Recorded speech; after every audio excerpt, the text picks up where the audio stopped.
جس دل میں اللہ کا خوف بس جایا کرتا ہے وہ دل ہر قسم کی خیر کا، ہر قسم کی بھلائی کا مرکز بن جاتا ہے،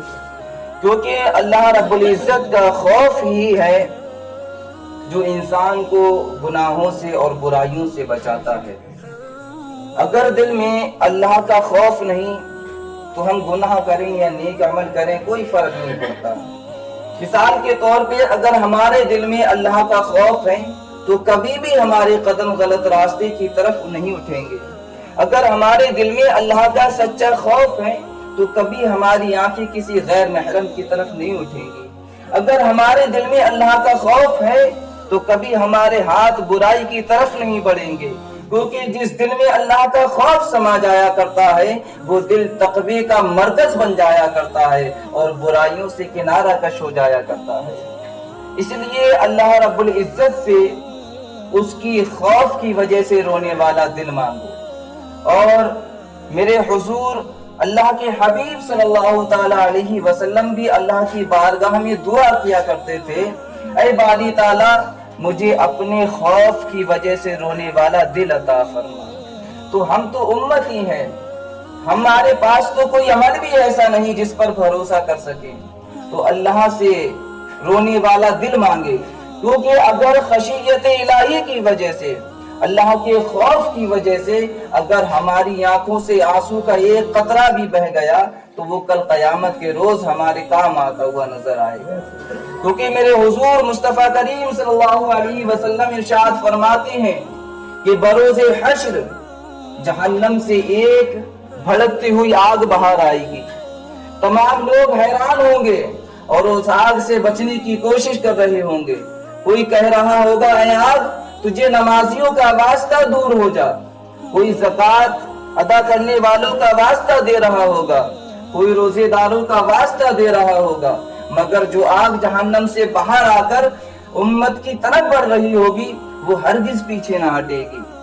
کہ لوگ حیران ہو جائیں گے، پریشان ہوں گے، نفسی نفسی کا عالم ہوگا۔ اتنے میں جبریل بارگاہ رسالت میں حاضر ہو کر کے ایک پانی کا پیالہ حضور کو جو ہے پیش فرمائیں گے۔ میرے حضور علیہ الصلوۃ والسلام اس پیالے کو لے کر کے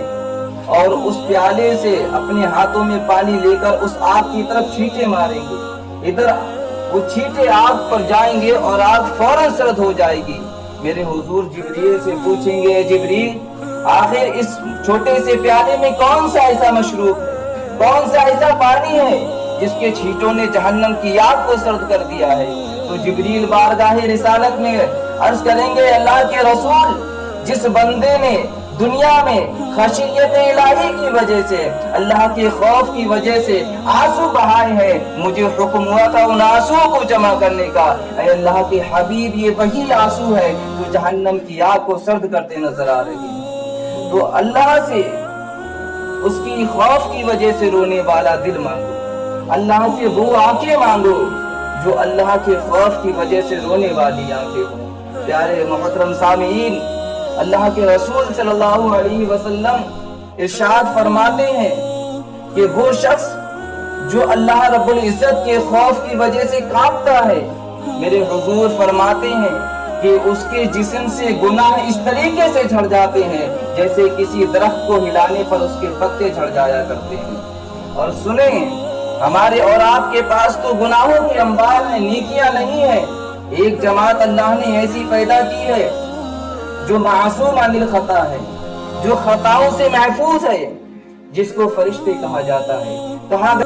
ابو لیث رحمۃ اللہ علیہ نے اس چیز کو نقل کیا ہے، وہ فرماتے ہیں کہ 7ویں آسمان پر اللہ نے ملائکہ کی ایک جماعت کو پیدا کیا، وہ ملائکہ کی جماعت ہر وقت سجدہ سجود ہے، ہر وقت سجدے میں رہا کرتی ہے۔ پیارے اسلامی بھائیوں، جناب ابو لیث لکھتے ہیں کہ اللہ رب العزت نے اس جماعت کو پیدا کیا، ہر وقت سجدے میں رہتی ہے، مگر خوف الہی کا یہ عالم ہے کہ جب حشر کے روز وہ سجدے سے سر اٹھائیں گے تو عرض کریں گے بارگاہ الہی میں، سبحانک ما عبدناک حق عبادتک، اے باری تعالی ہم تیری عبادت کا وہ حق ادا نہیں کر سکتے جو تیری عبادت کا حق ہے۔ آج ہمارے تمہارے پاس تو چند سجدے ہیں بھی تو پتہ نہیں کہ قبول بھی ہے یا نہیں۔ چند نمازی اگر ہمارے پاس ہیں بھی تو کوئی گارنٹی نہیں کہ وہ قبول بھی ہیں یا نہیں، اور اس کے باوجود بھی ہم گناہوں پر اڑے ہوئے ہیں۔ اس کے باوجود کبھی ہمارا دل اللہ کے خوف سے نہیں کانپا۔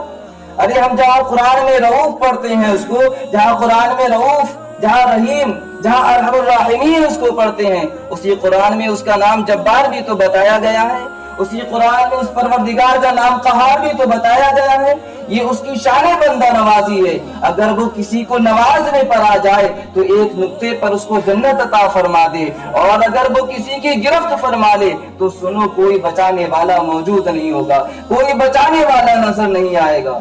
تو اللہ سے خوف بھی رکھو اور اس سے مغفرت کی امید بھی رکھو، اور فقہاء اکرام نے انہی دونوں چیزوں کے درمیان کی کیفیت کا نام ایمان بتایا ہے۔